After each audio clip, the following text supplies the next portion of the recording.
Good morning. Oh, you don't have masks. Well, this has been an important week for justice and security in our country. This week, the House passed, as you know, the COVID-19 Hate Crimes Act, a bipartisan, bicameral bill to combat the rising epidemic of AAPI, Asian American Pacific Islander hate crimes. Those attacks, yesterday the report was that in the past year, 6,600 attacks reported. We know there are many more, but reported attacks. As someone blessed to be from a district, as I am, with a large AAPI population and community, this is something that I see regularly, and I'm therefore very grateful to Congresswoman Grace Meng and Senator Mazie Hirono for their leadership. There are other leads in the House and Senate on it as well. I thank them all. Today, we go to the White House for a signing ceremony for that legislation, a signal to our nation of the high priority that President Biden has placed on, and the Congress have placed on addressing this issue. As you know, right within a day of his inauguration, the president brought this up, tasked the Justice Department to make a further record of this, address the issue as well, even before we had an attorney general. And now we have the legislation. When he talked about COVID and made his address to the nation, he included the COVID-19 hate crimes that we have seen. So, again, yesterday the bipartisan support was passed for this legislation. The Senate, the House, the signing today. So yesterday, again, that was on justice and security. Yesterday, as you know, proudly the House of Representatives, strong bipartisan way, passed a bipartisan legislation for an independent bipartisan 9/11 type commission to establish the truth of what happened on January 6th. It's important to note that this legislation was done in a record time. You probably don't know, but the legislation for 9/11 Commission, now 9/11/2001, was signed into law November 27th, 2002, more than 14 months later. We're very pleased that this has a much accelerated pace to it, and we're eager to get it to the president's desk. Again, it was endorsed by Chairs Kane and Hamilton, the co-chairs of the 9/11 Commission. In the interest of bipartisanship, we've yielded on many requests, but we would not yield on its purpose to defend our democracy. I just wanted to just read from General Kane, in case you didn't see. We very strongly urge House members to support H.R. 3233, the bipartisan National Commission to investigate the January 6th attack on the Capitol. It goes on to say what it would establish. As chairman and vice chairman of the 9/11 Commission, unity of purpose was key to the effectiveness of the group. We put country above party without bias, the events before, during, and after the attack. Today, democracy faces a new threat. The January 6th attack on the U.S. Capitol was one of the darkest days in the history of our country. Americans deserve an objective and accurate account of what happened. As we did in the wake of September 11, it's time to set aside partisan politics, come together as Americans in common pursuit of truth and justice. So we're very, very pleased at the number of Republicans who voted for truth and justice. Today, the House continues our work to protect the Capitol with an emergency supplemental funding bill. It's based on the facts and findings of the General Honore's report. General Honore had a task force of national security and law enforcement experts who prioritized and sequenced how we should proceed. It also reflects the Inspector General's reports to the Appropriation and House Administrations Committee. The funding will respond to the cost to harden the Capitol, to repair the Capitol, and then to harden against future attacks. And it also honors the sacrifice of the Capitol Police officers, including the Howie Liebengood Center for Wellness. Howie Liebengood took his life following 9/11. His family has been very concerned about the counseling necessary for members faced with such tragedy. And it's beyond shameful and beyond reason that any member would not understand why we need this. And I want to make a special shout out for the custodial staff of the Capitol. This legislation addresses the sacrifices that they have made, the needs that they have to go forward. And I'm pleased that the Appropriations Committee found the appropriate route to be helpful to them. Okay, and all this is going on, of course, we're getting ready for the American Jobs and Family Plans to build back better. Our chairs have been working, hopefully as much as possible in a bipartisan way, to see where we can find common ground from the standpoint of the House committees. As you know, the president has been in negotiations with the Senate. Republicans will see where that takes us. But we do have a responsibility and an opportunity to build back better with the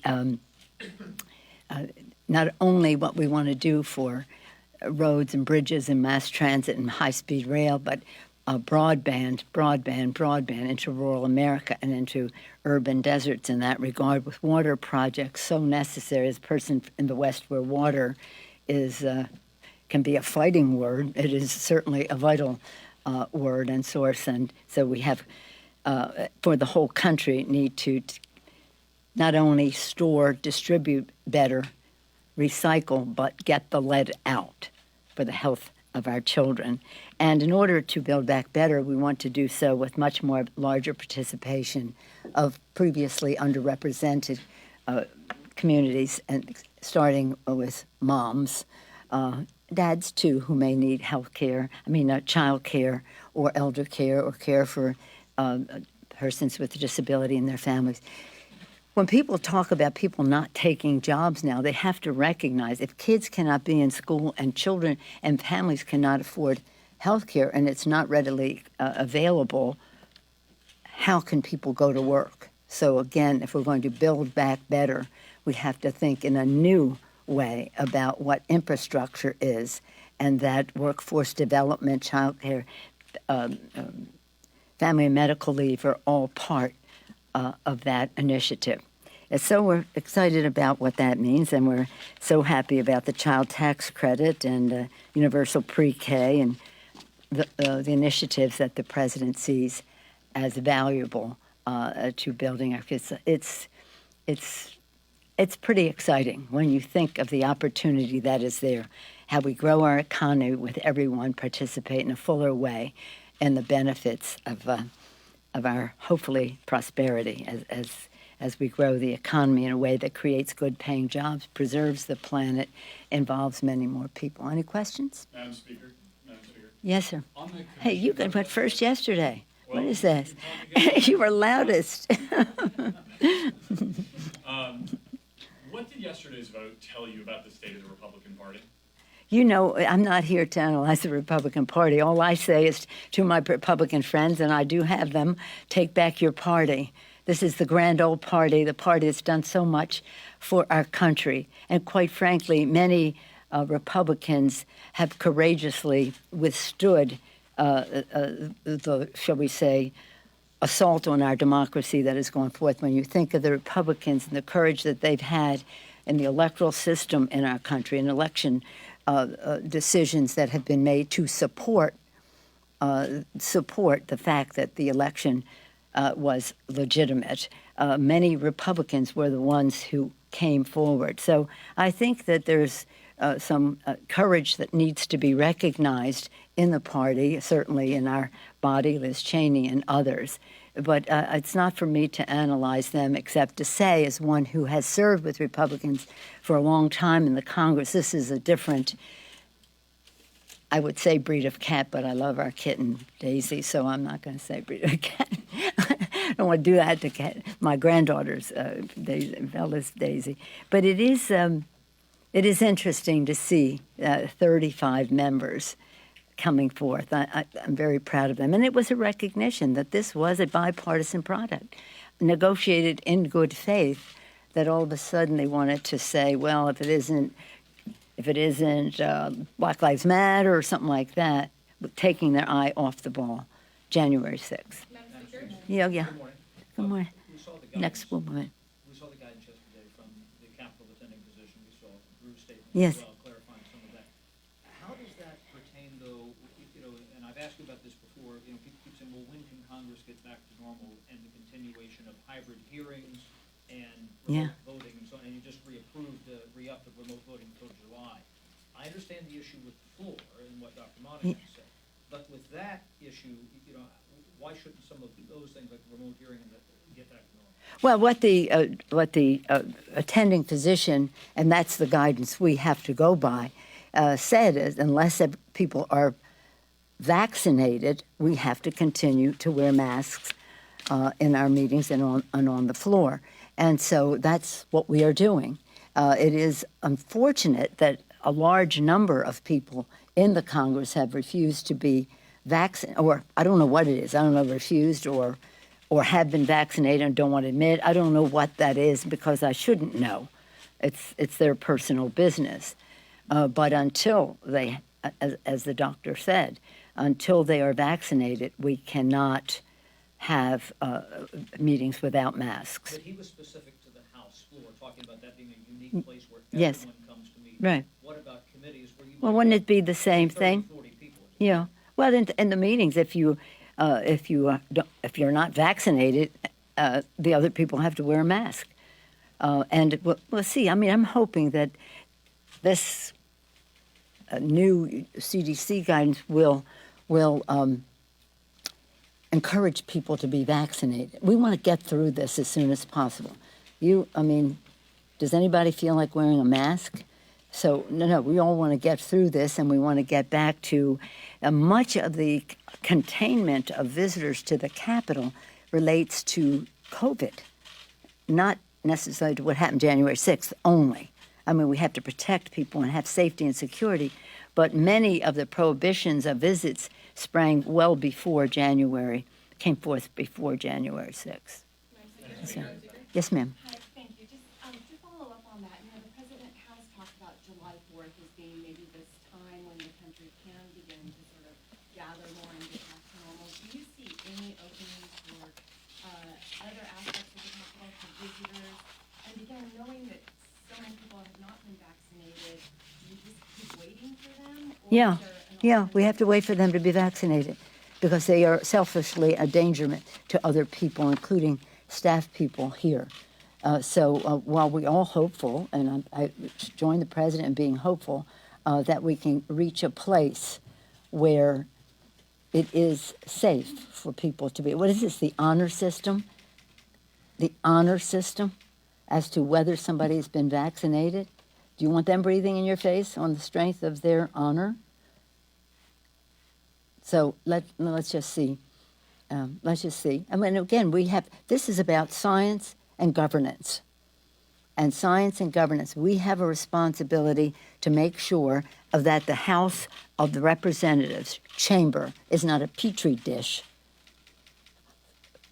because of the selfishness of some not to be vaccinated or to insist or to wear a mask because it requires us to wear a mask. I mean, we could come to a place where we say, if you don't want to wear a mask and you don't want to, if you're not vaccinated, don't even come to the floor. We have facilities up above in the gallery where people can come to vote. We don't want to deter anybody's ability to exercise their constitutional duties.